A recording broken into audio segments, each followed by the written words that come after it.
giờ hôi ô cơ ba tình cờ môi dùng tan thu sụp xeo vua lắm ơi em ta phải tin năm em pha má sơ hãy để vui nằm bỏ cơn trở ta hãy hăng để cơn hoa ngát về cơn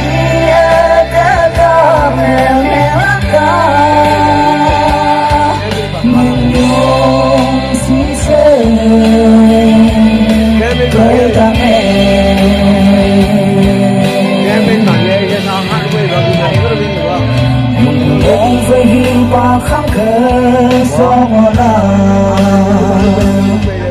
dùng chân tháp cả ơi yên na tàu dòng hơi buồn thu eo sơ một cơn nóng lệ cha đi cây yêu ai anh te cam nên đứng kia trong đêm hơi uống không đau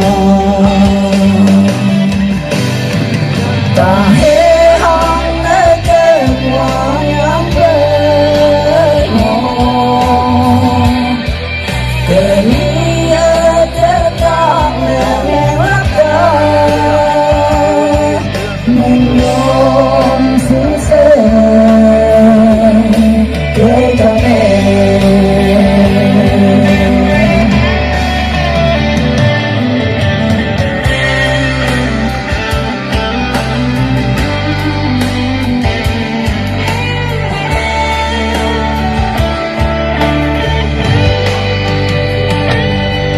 nằm từ nhớ lòng thu em muốn trăng em chơi hà